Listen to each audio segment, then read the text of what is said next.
तिथलं ते कार्यक्रम नव्हता का आज, वंदना वगैरे घेतली निघली लगेच. म्हटलं जेवण वगैरे काही होत नाही, आता मला तिथं महिला वाट पाहिलं.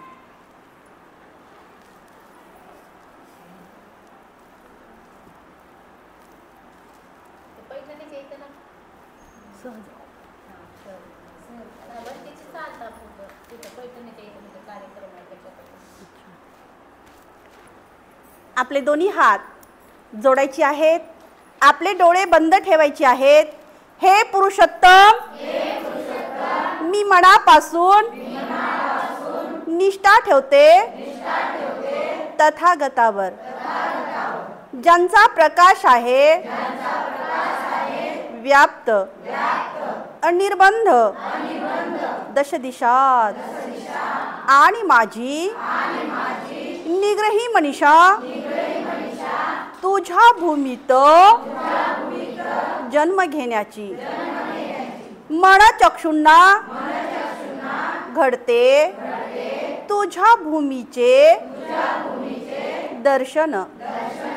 तेव्हा त्रैलोक्यातील सर्व भूमीत तिची श्रेष्ठता जाणते. आकाशा समान सर्व समावेशक ती तुझी भूमी आहे. ती अनंत आणि असीम सन्मार्गानुसारी तुझी करुणा आणि मैत्री सर्व भौतिक विश्वात श्रेष्ठ आहे. जन्मजन्मांतरीच्या पुण्य संचयाचा जणू परिपाक, आणि तुझा ज्ञानप्रकाश सर्वव्यापी पसरतो. जणू चंद्र सूर्याचे रूप दर्पण असते. माझी अशी प्रार्थना तिथे जन्म घेतलेले प्राणी मात्र तुझ्या सम करोत सत्यघोष सदोदित. हे बुद्धा, हे बुद्धा, हे बुद्धा. मी लिहितो आहे इथे लेख हा, आणि गातो गीतेही. तुझे भावे साक्षात दर्शन, हीच करते प्रार्थना. अखिल प्राणी मात्रा सहित ह्या धन्य भूमीत हो मला जन्म प्राप्त, हो मला जन्म प्राप्त, हो मला जन्म प्राप्त.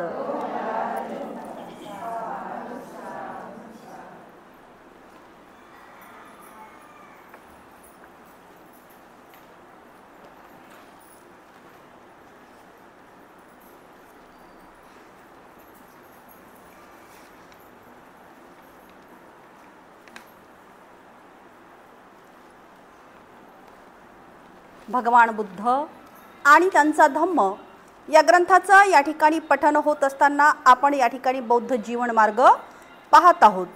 बौद्ध जीवन मार्ग पाहत असताना आज आपण या ठिकाणी घेणार आहोत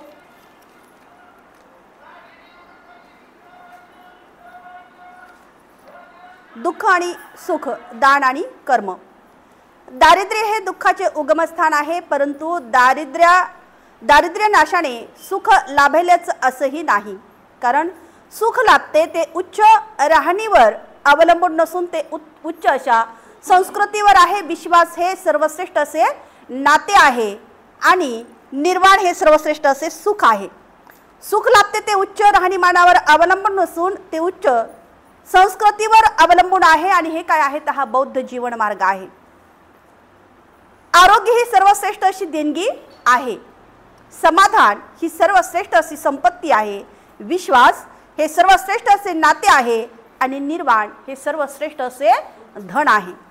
म्हणजे आरोग्य जर चांगलं असेल तर आपण बाकीच्या गोष्टी करू शकू, आणि म्हणून या ठिकाणी भगवंतांनी सांगितलेलं आहे की आरोग्य जे आहे, आरोग्य ही सर्वश्रेष्ठ अशी देणगी आहे.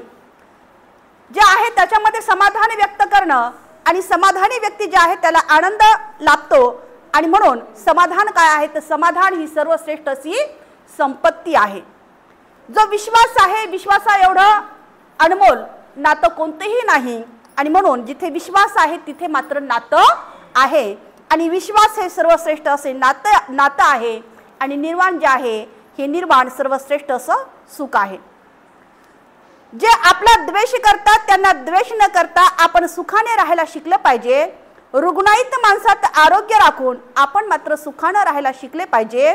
लोभी माणसात आपण निर्लोभ राहून सुखाने जगायला शिकलं पाहिजे.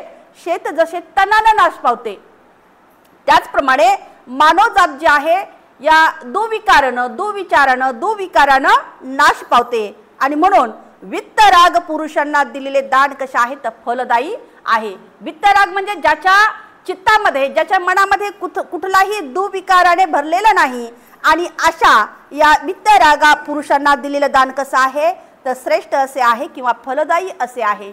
जे दान आपण या ठिकाणी देत आहोत ते फलदायी कशा पद्धतीनं समजायचं आहे. म्हणजे कुणालाही या ठिकाणी आपण जर दान दिलं तर ते दान आपलं फलदायी सुद्धा झालं पाहिजे. एखादा जरा नशापान करण्यावाला व्यक्ती आला आणि आपण जर त्याला 10-20 रुपये दिले तर ते दान मात्र आपलं फलदायी ठरणार नाही, कारण त्याने जे आहे तो विनाशाकडे नेणारं दान आहे, आणि म्हणून आपलं दान जे आहे हे चांगल्या सत्कर्माला लागलं पाहिजे, तरच ते काय होईल, तरच ते फलदायी लाभेल. शेत जसे तणाने नाश पावते त्याचप्रमाणे मानवजात जी आहे गर्वाने नाश पावते, आणि म्हणून गर्वरहित पुरुषांना केलेले दान सुद्धा महान अर्थातच फलदायक होते. जसं मानवजात जी आहे गर्वाने नाश पावते, आणि ज्याच्यामध्ये गर्व नाही, ज्याच्यामध्ये अहंकार नाही, अशा पुरुषांना केलेलं दान कसं आहे तर फलदायी दान आहे. शेत जसं तणाने नाश पावते तसं त्याप्रमाणे मानवजात विषयोपभोगाने नाश पावते, आणि म्हणून विषयासक्त पुरुषांना केलेले दान हे फलदायी दान आहे. आता विषय वासना सांगितलेले आहे, ज्या भौतिक हे रूप दिसतं किंवा ज्या भौतिक वासना आहेत, आणि या भौतिक वासनेपासून जो अलिप्त आहे, जो या विषय वासनापासून परावृत्त आहे, आणि म्हणून विषयासक्त पुरुषांना केलेले दान हे महान आणि फलदायी आहे. धर्मासाठी केलेले दान सुद्धा सर्वश्रेष्ठ असं दान आहे, आणि म्हणून आपण या ठिकाणी पाहतो की हर्षनगरच्या ज्या महिला आहेत किंवा उपासिका ज्या आहेत ह्या हिरहिरीने ज्या आहे ह्या धम्मामध्ये हिरहिरीने भाग घेतात. एवढंच नाही तर दानपारामिता सुद्धा या धम्मामध्ये त्या परिपूर्ण करतात, आणि म्हणून या ठिकाणी धर्मासाठी केलेले दान कसं आहे तर सर्वश्रेष्ठ असं हे दान आहे. धर्माचे माधुर्य सर्व माधुर्यामध्ये श्रेष्ठ आहे, आणि धर्मापासून होणारा आनंद सुद्धा हा सर्व आनंदापेक्षा श्रेष्ठ आहे. आणि म्हणून आमची काल परवा या ठिकाणी कालच चर्चा झाली की जे 2 महिने या ठिकाणी गेलेले आहेत कुठे गेले हे सुद्धा आपल्याला या ठिकाणी कळालेलं नाही, कारण ही धार्मिक चर्चा आहे. हे जे आपण या ठिकाणी अधिष्ठान मांडलेलं आहे तर हे अधिष्ठान कसं आहे तर धार्मिक अधिष्ठान आहे, आणि म्हणून हे 2 महिने कुठे गेले हे आपल्याला सुद्धा या ठिकाणी कळलंच नाही. असं वाटतं की काय 4-5 दिवस झालेत का 10 दिवस झालं असं या ठिकाणी आपल्याला जाणीव होते. आणि म्हणून या ठिकाणी काय आहे तर म्हणून धर्माचे माधुर्य कसं आहे तर धर्माची गोडी, धर्माचं माधुर्य हे सर्व माधुर्यामध्ये श्रेष्ठ आहे, आणि धर्मापासून मिळणारा आनंद जो आहे हा आनंद सुद्धा सर्व आनंदात श्रेष्ठ असा आहे. विजयातून द्वेष उत्पन्न होतो, कारण जित हा दुःखी असतो, आणि जय पराजयाची भावना सोडून जो समाधान वृत्तीत राहतो तो मात्र सुखी आहे. आता खेळाडूला जे आहे 2 बाबी असतात, हार किंवा जीत.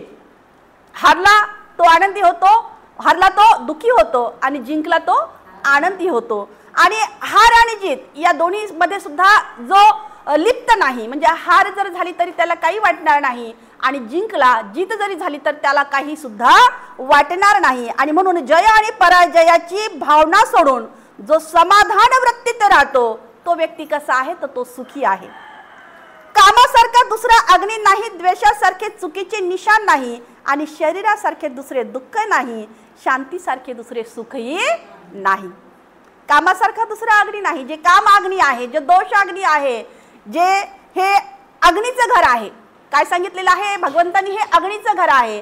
जर आपण याला अग्नी पुरवतच राहिलो, इंधन पुरवतच राहिलं तर तो अग्नी जो आहे प्रज्वलित होतो, परंतु त्याला जर आपण अग्नीच पुरवला नाही, इंधनच पुरवलं नाही तर तो अग्नी त्या ठिकाणी काय होतो क्षमतो किंवा शांत होतो. आणि म्हणून कामासारखा दुसरा अग्नी नाही आणि द्वेषासारखे चुकीचे असे निषाडही नाही आणि शरीरासारखे दुसरे दुःखही नाही.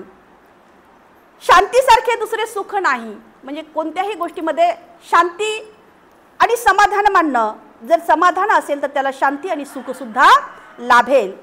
दुसरे काय अपशब्द बोलतात, काय दृश्यकर्ते करतात, काय पूर्ण करतात आणि काय अपुरे सोडतात यावर दृष्टी ठेवू नका. म्हणजे दुसऱ्याने काय केलेलं आहे याकडे आपल्याला पाहायचं नाही. म्हणजे दुसरे काय अपशब्द बोलतात, दुसरं कोण काय बोलतो, काय ते करत आहेत किंवा काय दुष्ट कर्ते करत आहेत, काय पूर्ण त्यांनी केलेलं आहे किंवा काय अपूर्ण सोडलेलं आहे याकडे मात्र दृष्टी ठेवायला सांगितलेली नाही.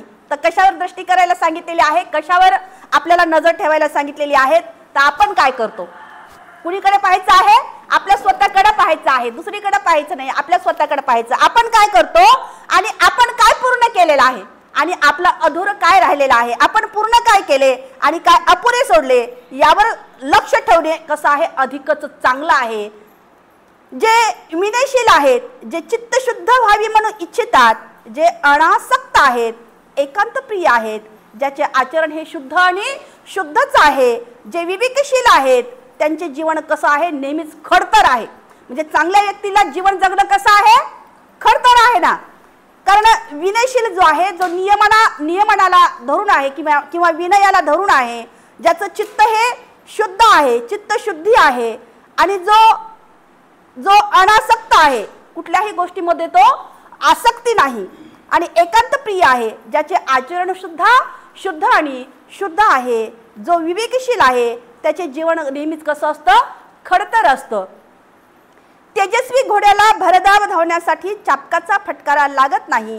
जगामध्ये त्या तेजस्वी घोड्यासारखा कुणी आहे का, की जो दोषास्पद नाही, ज्याला ठपका लावण्याची वेळ पडलेली नाही, असा कुणीही आपल्याला या ठिकाणी शोधूनही सापडणार नाही. आणि म्हणून कोणाशीही कठोरतेने बोलू नका. आणि म्हणून काय करायचं नाहीये, काय म्हणतो बघा ते, म्हणून काय करायचं नाहीये, कोणाशीही कठोरतेने बोलायचं नाही. दुसऱ्याशी असे बोलता तसंच तुम्हाला या ठिकाणी प्रत्युत्तर सुद्धा मिळेल. आणि म्हणून आपण इकडून आरे म्हणलं की तिकडून तो कारेचं उत्तर येणारच आहे. आणि म्हणून या ठिकाणी दुसऱ्याशी असे बोलला तर तसे प्रत्युत्तर सुद्धा या ठिकाणी आपल्याला मिळतं. क्रोधयुक्त भाषण दुःखकारक आहे आणि आघात केला तर प्रतिघात सुद्धा होतो. रथाच्या चाकाला जशी खीळ लावतात, आता रथ माहित आहे सगळ्याला, जर रथ माहित नसेल तर बैलगाडीचं उदाहरण घ्यायचं. रथ किंवा बैलगाडी जी आहे या रथाच्या चाकाला जशी खीळ लावतात त्याप्रमाणे या जीवनाला आपल्याला खीळ लावायची आहे. त्यामध्ये आपल्या जीवनाला स्वातंत्र्य, आपल्या जीवनाला नम्रता म्हणजे नम्र राहायचं आहे, नम्रता, सदिच्छा आणि निस्वार्थीपणा यामध्ये आपण विरत राहायचं आहे. तर हे काय आहे, तर हा बौद्ध जीवन मार्ग आहे.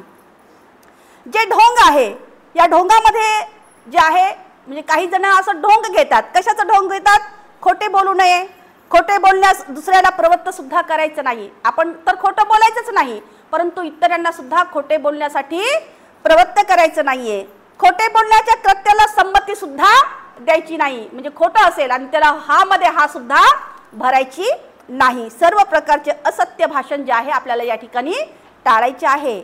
आता तथागत जे आहे, आपण या ठिकाणी भगवान बुद्धांना वेगवेगळ्या शब्दांनी शब्दप्रयोग करतो. जसं तथागत म्हणतो, भगवान बुद्ध म्हणतो, सम्यक सम बुद्ध म्हणतो. तर या ठिकाणी तथागत जे आहे, तथागत आपण या ठिकाणी कशाला म्हणायचं आहे, तथागत जसे बोलतात तसेच वागतात. तथागत काय आहेत, तर तथागत जसे बोलतात तसे वागतात, तथागत जसे वागतात तसेच बोलतात.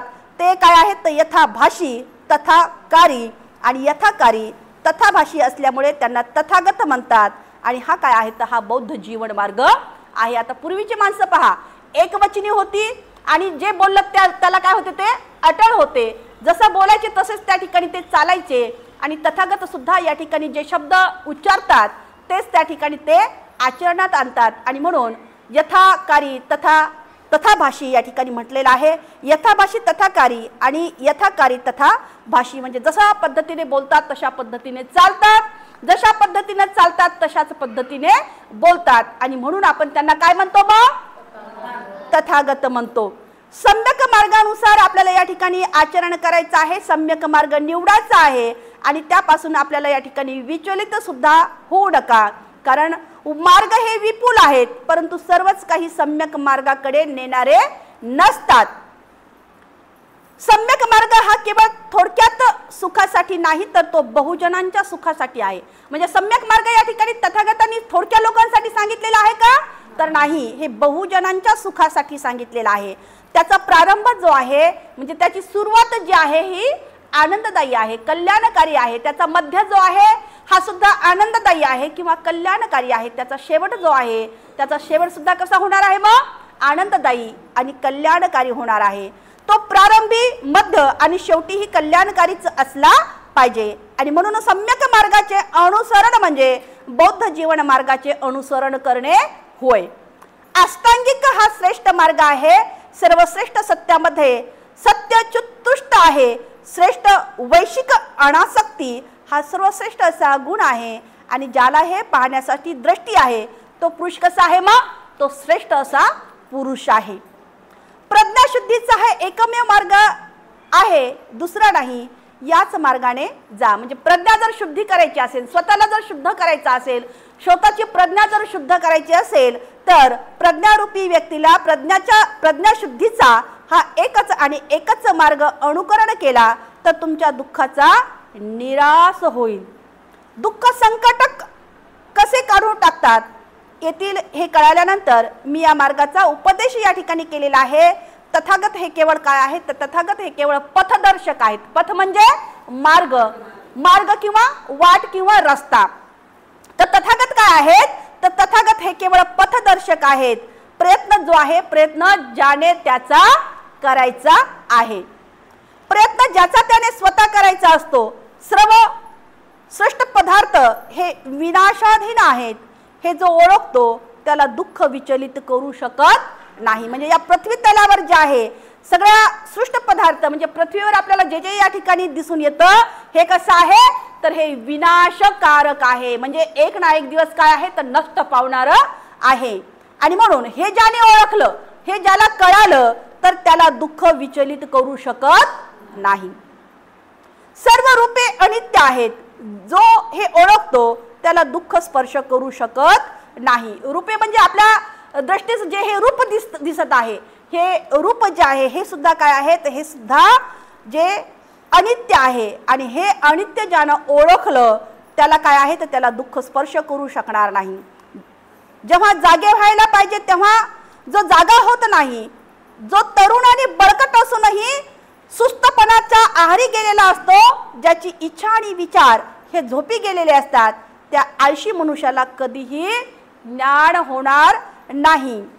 भाषणात सावध असणे, विचारात संयम राखणे आणि कायेने कोणतेही पाप न करणे, अर्थातच काया वाचा आणि मनसा, जे कायेने आपल्या शरीराने, वाचा म्हणजे आपल्या शब्दाने किंवा जिभेने आणि मनसा म्हणजे चित्तामध्ये मनामध्ये सुद्धा हे दुविचार आपले आले नाही पाहिजे। म्हणजे एखाद्याला पाहिल्यानंतर आपण त्याला जरी नाही बोललो तर आपल्या मनामध्ये दुविचार येतात, तर ते चित्तामध्ये ते मनामध्ये सुद्धा आपल्या दुविचार आणायचे नाहीत। आणि म्हणून या ठिकाणी भगवंतांनी काय सांगितलेलं आहे, काया वाचा आणि मनसा या आचारावयाचे 3 मार्ग आहेत। म्हणजे हे आचरणाचे किती मार्ग सांगितलेले आहेत, 3 मार्ग सांगितलेले आहेत। कोणते आहेत ते,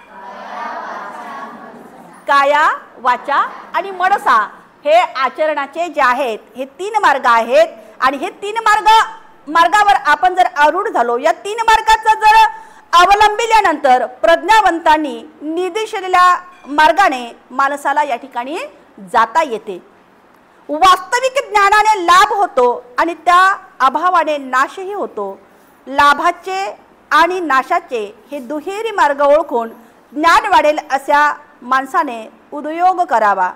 शरद ऋतूतील कमळाप्रमाणे माणसाने आत्मप्रीती खुडून काढावी, शांतीचा मार्ग जवळ करावा आणि सुगताने निर्वाणाचा मार्ग निर्दिष्टीस केला आहे।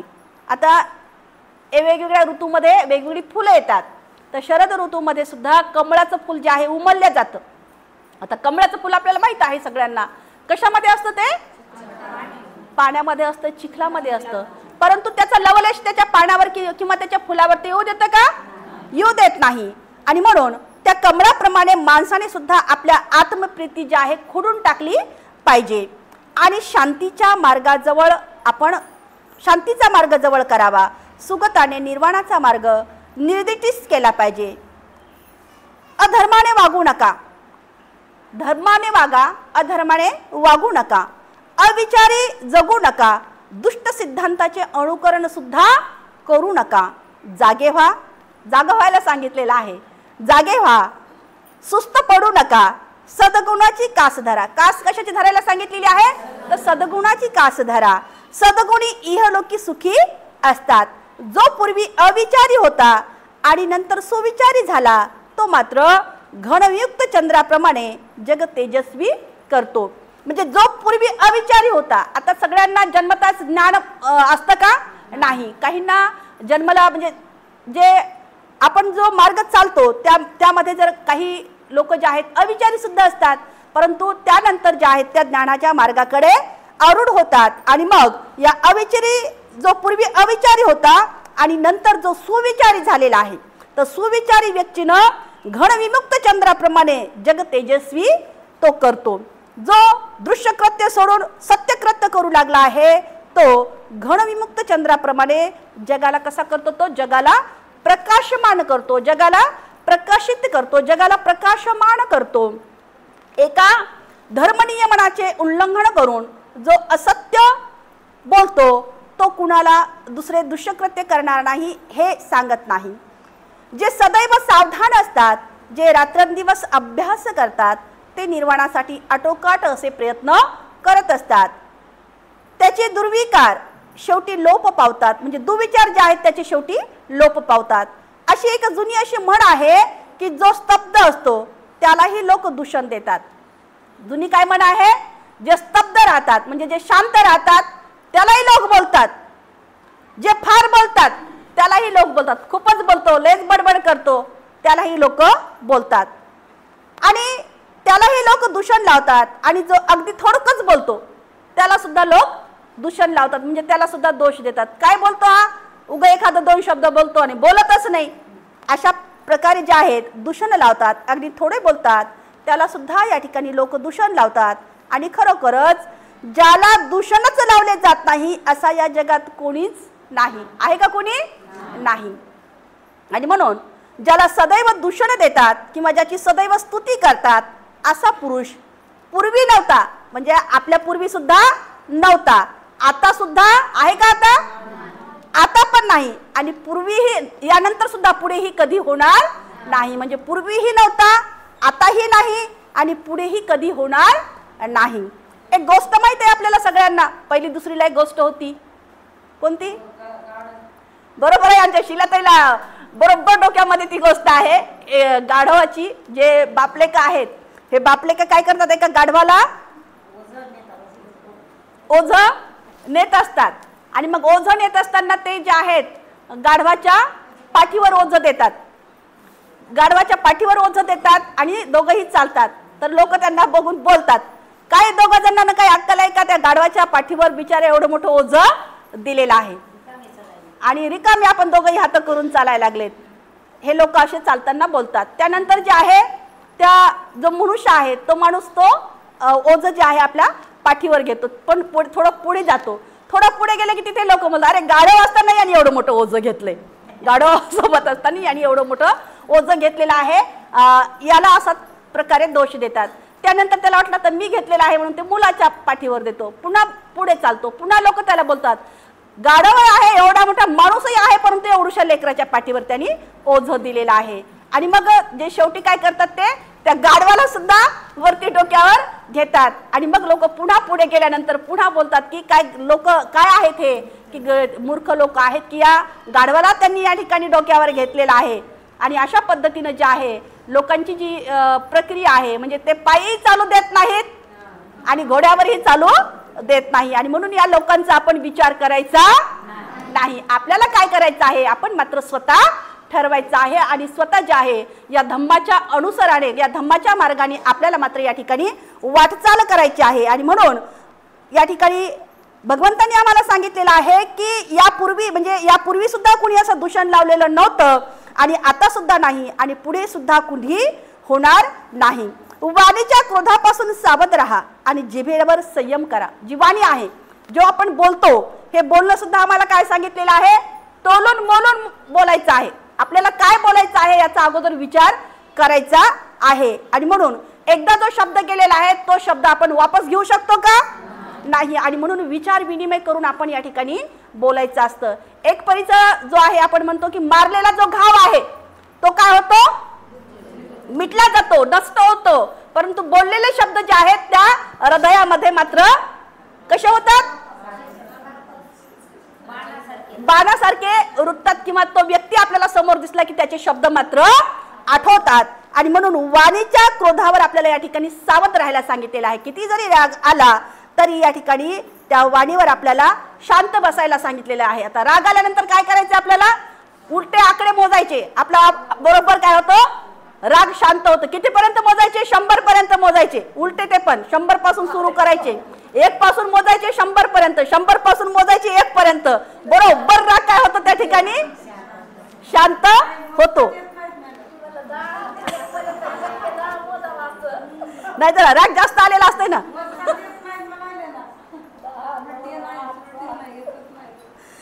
तर या नाहीतर आपण थोडा वेळ काय करायचं, थोडस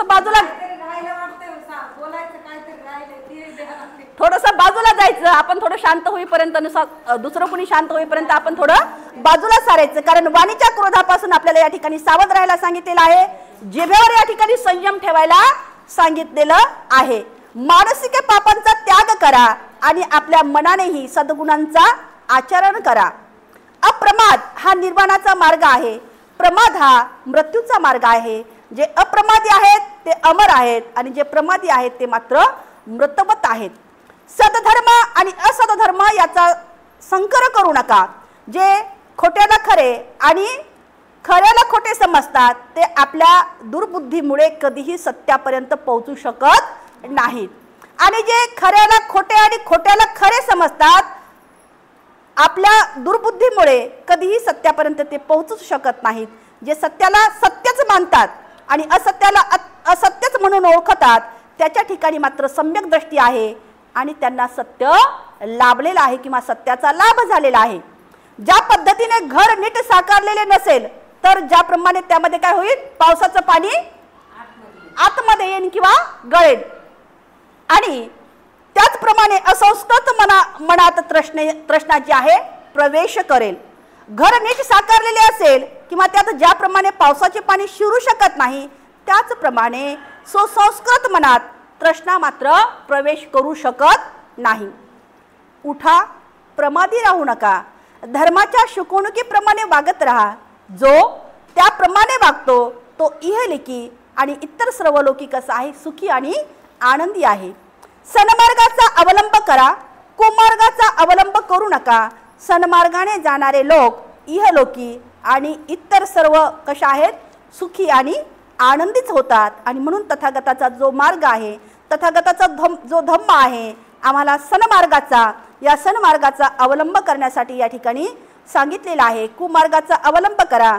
सन्मार्गाने जाणारे लोक जे आहे इहलोकी आणि इतर सर्व लोकी कशा आहेत, मग सुखी आहेत, आनंदी आहेत।